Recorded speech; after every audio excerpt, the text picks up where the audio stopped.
You're watching Cable 8, Greensboro Community Television.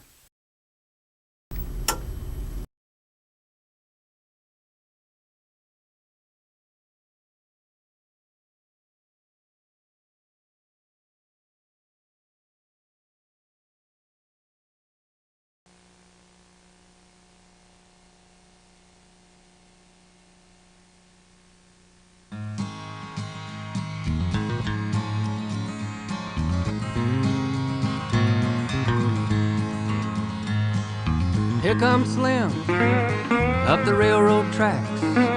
Say I'm a hard-living, hard times man, I don't look back. Guitar Slim.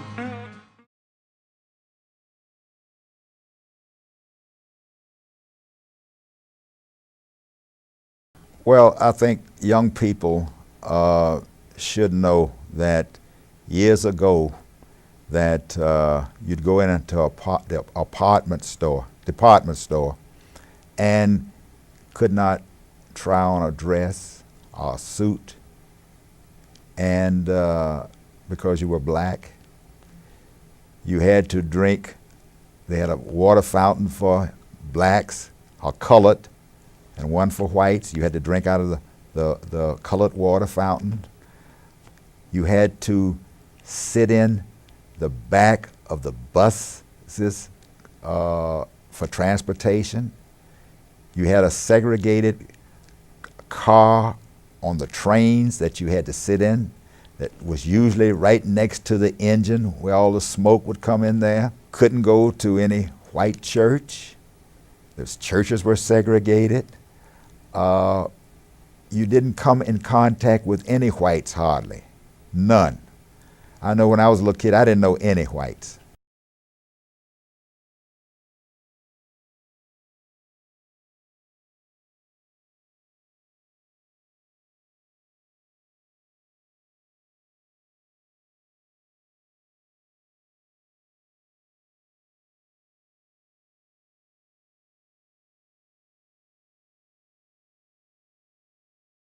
Well, what happened at Woolworth, we had a reporter that was right chummy with the president of the NAACP, and he told her that there'd be going to be a sit-in. So I had one of those beepers, and they beeped me, and I was on assignment. It was about 4:30. And I finished my assignment. I had to call in, find out why they beat me. They said to get down to Woolworth, they were integrating down there, having a sitting. Okay.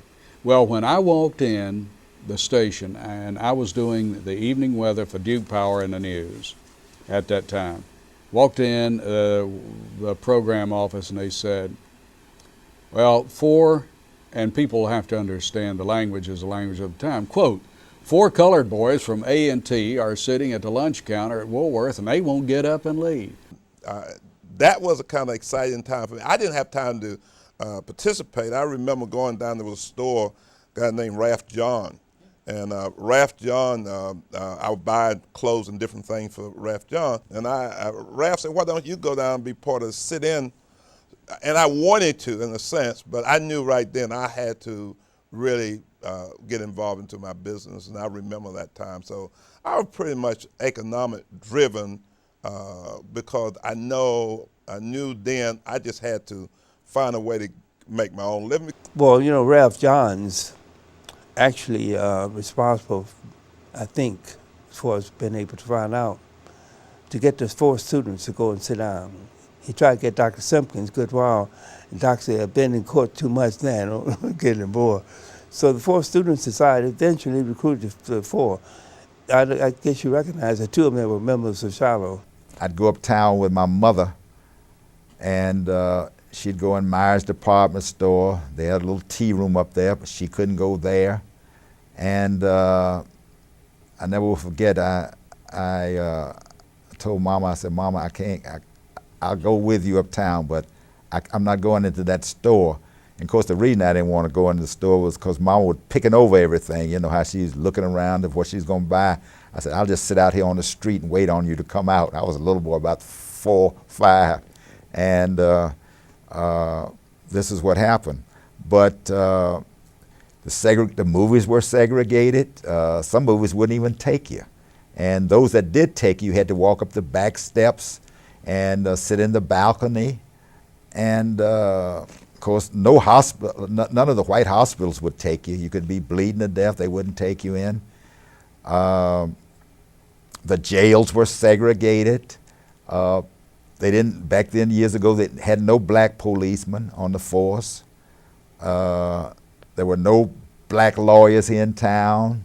These kids need to know this, and they need to know from where we have come.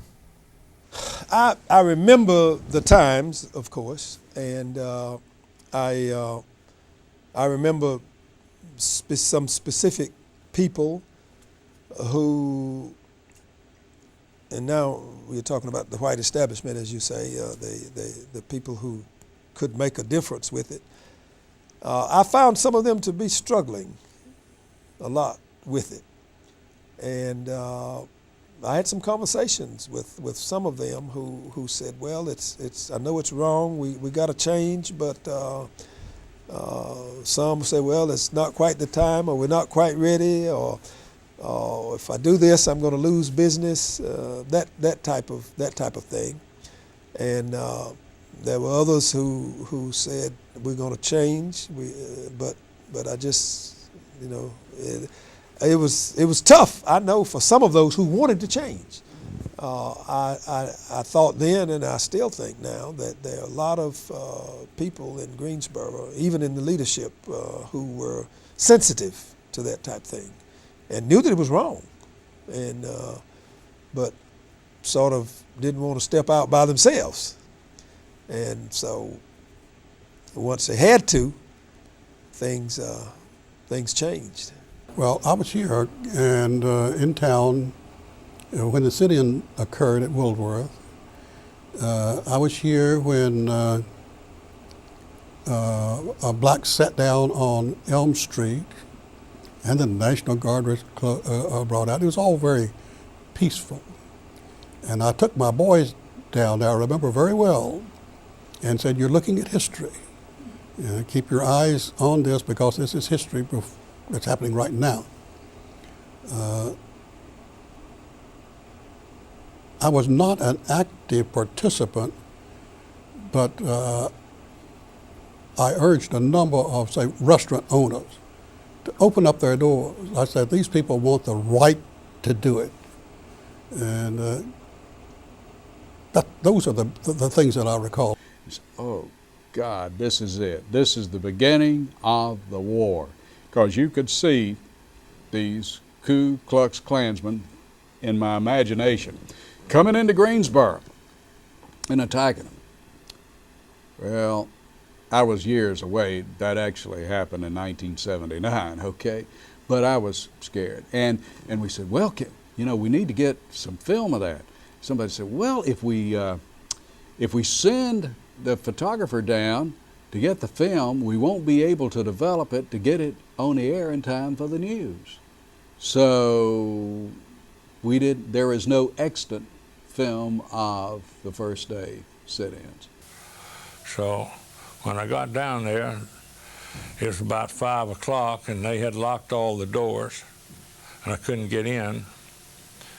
But I wanted to at least get a picture of them outside. I couldn't get them at the counters, so I didn't know which door they'd come out on, whether they'd come out on the Sycamore Street side or the Elm Street side. But I stood on the corner, and so I could see which side they came out of. And it so happened they came out of them on the Sycamore Street side. So I asked them to walk down the sidewalk, which they did, and I got a picture of the 4 of them, which was 4 that started the thing. Well, that picture wasn't used for 10 years, and the reason why, the next morning they sent me by and they got pictures of people at the counter, and that was much better than having people walking down the sidewalk. So, but the fact that they were 4 of them were together, and on the 10th anniversary, they used that sidewalk picture. So it had some significance then because we had the original 4 that started the thing. I do recall a negative reaction from school kids to some degree. I remember there was a kid in school who got his picture in Life magazine, and he was down there to gawk and just see what was going on, but he saw himself in Life magazine. What I found when I came back to Greensboro was a bubbling cauldron, a fermentation of activity. The sit-ins had taken place February 1, 1960. Well, I remember it. That's the first thing. At that time, let's see, I was just out of law school, I believe. That was before I went in the U.S. Attorney's office. Yes. It was the talk of the town, the talk of the homes, and I mean, what else was there to talk about? Ed Zane was involved. There were some people on the city council who were involved. And there were some people at the newspaper who were probably most behind the scenes involved. There were lots of people trying to help. I can remember that I believe that a national figure now, Jesse Jackson, was not on a sit-in, but he was there because of his attendance at A&T, and I think he learned a lot during that. I later met him again, and when both of us were serving on the Board of Trustees at A&T. He's gone on to great things, national and international, from those days. Well, I remember standing in the office, in our office in the old Jefferson building, looking down at the crowd that was gathering. And some people came up behind me and said, "Why aren't you down there with them?" And I said, well, maybe I should be. I had not really thought about it as something that I ought to be engaged in. But there were people, and there was Ed Zane, for example, and others who said, look, this is a situation we need to deal with. And there were women that were standing. Of course, there were black students that were standing, and the sit-ins continued. It was a widely publicized thing. And I think a lot of people got sensitive about Greensboro's reputation.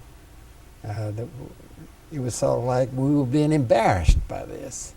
I don't know that anybody expressed it that way, but I think others said, well, you know, if we're the gateway, Greensboro is the gate city, we can take the lead.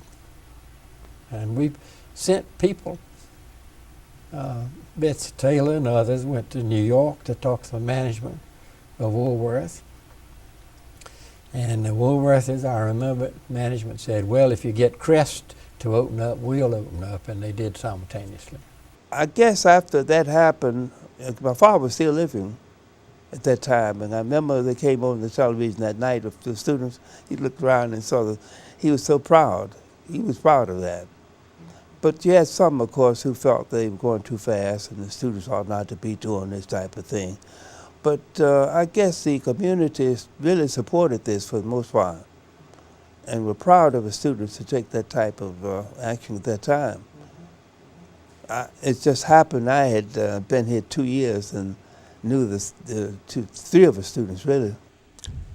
It gave us a lot of pride, those of us who knew in our own minds that it was wrong, and we kept praying and talking and organizing to some extent and doing other things, hoping that we were going to change. And sure enough, eventually it came.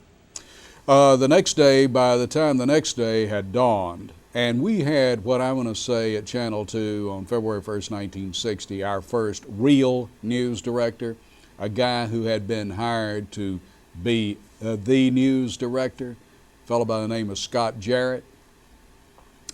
Our coverage began the next day, and it was really interesting because obviously all the media flooded in. See, newspapers, magazines, television, they flooded in. CBS, NBC used our station to do some of their stories and everything, not live transmissions because they weren't doing it in those days. Put together a package on film, fly to New York City and do those kinds of things. So the phenomenon began that the protesters would call us up and say, we're going to have a demonstration at this place at this hour, and if you want to come cover it, okay? Now that caused a huge problem inside the station. Should we or should we? If we don't go, they won't have it. If we went, they did have it. So that caused a major problem. So that was one of the situations that we dealt with. Yeah, there was a big internal argument about that. That we're encouraging. Don't cover it and it'll go away. That will still happen. There was only one period that we had an editorial committee at Channel 2 that I know about, and that was in the late 70s. There was this internal disagreement over that,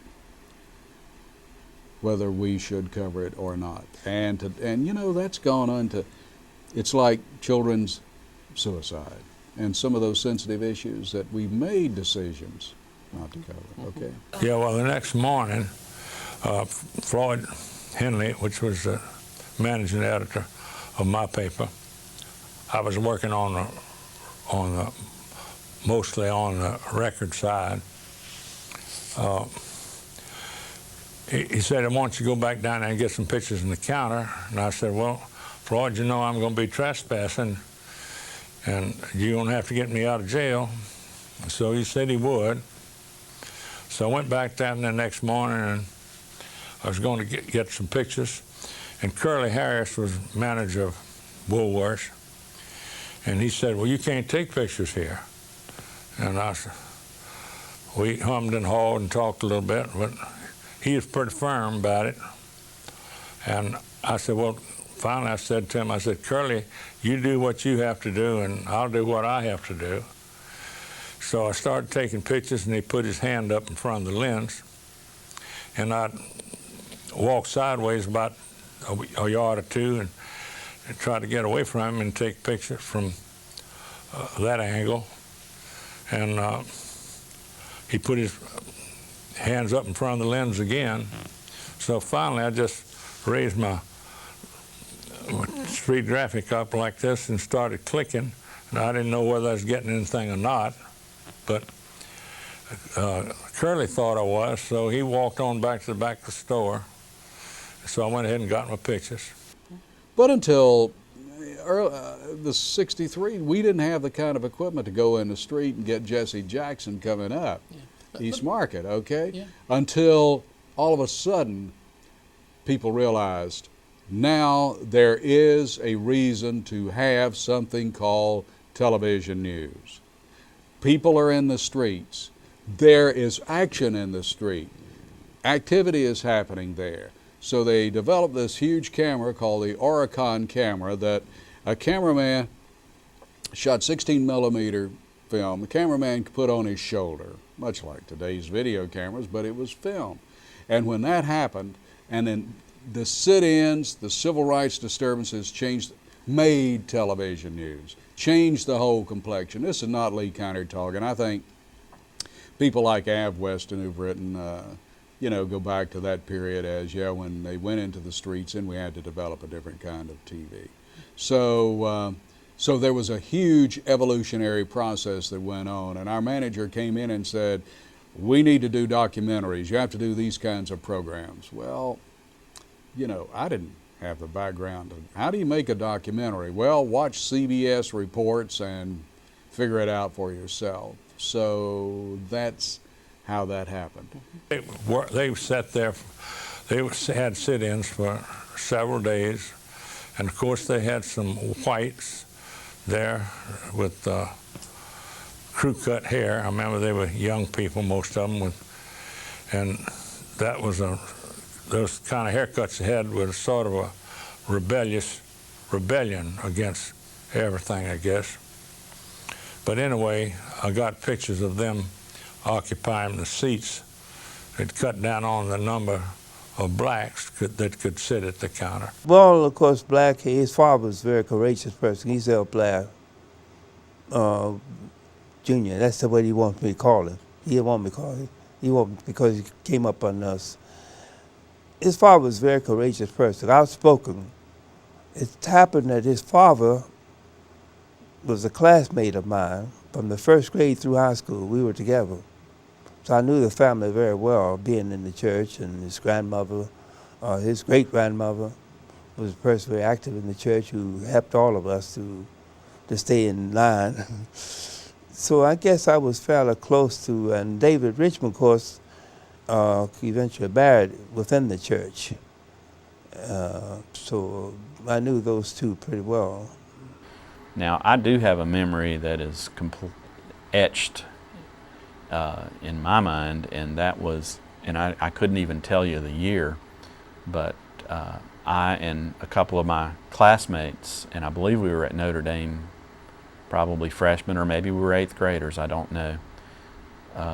But coming downtown when there was a march, just to see what was going on, and there was a huge, peaceful, silent march of African Americans in the heart of downtown, Elm Street, Market Street, Friendly, and there was a counter march on the other side of the street with people using racial epithets and striking me as being the meanest looking people I had ever seen in my life until that time, and the hatred that you sensed from that group of people, and they were yelling and screaming. I'll never forget that. It was shocking and disturbing, and it had a great deal to do with, I think, some of my attitudes today about that period of time. Believe it or not, the Chamber of Commerce they didn't know what had happened to them, but there were some liberal, what we would call today liberals, among the members of the white business establishment, who felt that, well, we know that the Supreme Court has spoken, and we know that we're going to have to change, and we're not going to do it overnight, but we're going to have to at least make some effort toward achieving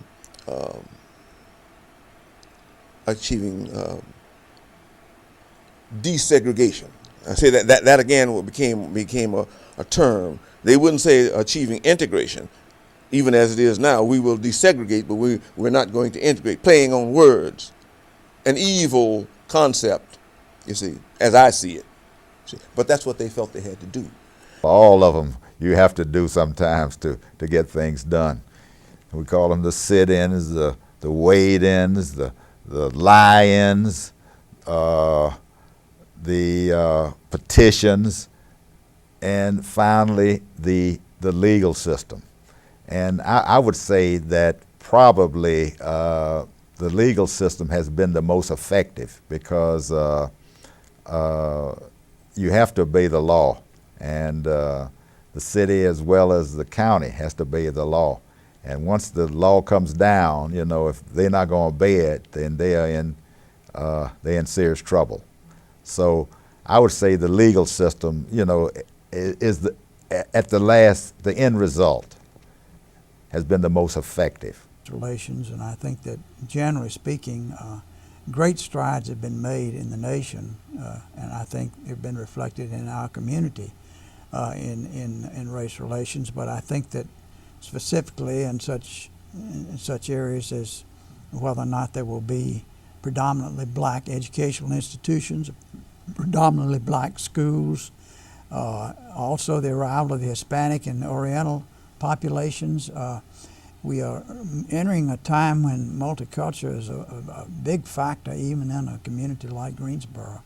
And when you go around and see the development of the various cultures in this community, you really are amazed to think that so much has happened over the last 50 years that has changed the whole fabric of the community. That story reminds me of something that Albert Lineberry, who is a prominent businessman in Greensboro, told me many, many, many years ago. And I've told this story many times, and some people even believed that it was a true story, and I'm not too sure, I don't really know, but Albert Lineberry has told it just as I have, as if it were probably not as apocryphal as stories sometimes suggest. He tells about his daughter's first train ride in Asheville.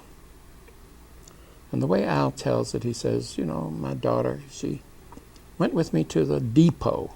Now, depot is a North Carolina way of talking about a train station.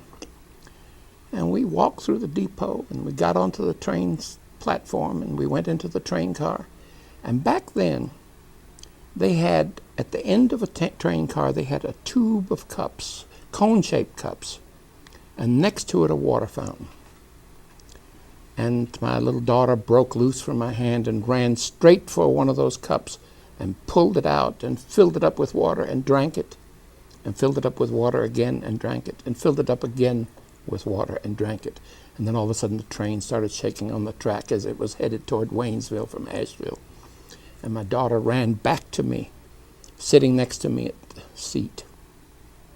And I asked her if she was all right, and she was, except for the fact she first crossed her legs this way, and then that way, and then this way, and I knew what was about to happen. And apparently so did the lady across the way. She knew that where I wanted to take her, she couldn't go. And where she wanted me to take her, I couldn't go. And the lady leaned over and she said, excuse me, sir, in the train. Excuse me, sir, but can I take your little girl to the bathroom? He said he looked up and he was relieved. And he said his daughter came back a few minutes later, equally relieved, and he said, did you thank the lady? And the little girl cocked her head up to one side and said, Daddy, I don't have to thank her. She had to go anyway. Yeah, you folk are too fast. Just be patient. If you be patient, we get around to it one day. I never forget the reporter asked about moving ahead, being patient. And I said, if I had my foot on your neck and you hurting, and I say to you, be patient. I'll take my foot off your neck. Just give me time. I said, we're hurting. You got the foot on the neck, so I might be patient. Wait, we're hurting. I said, if you want, it's the right thing to do, why you have to wait to do it? We're hurting. You go give several years before you go take your foot off her neck.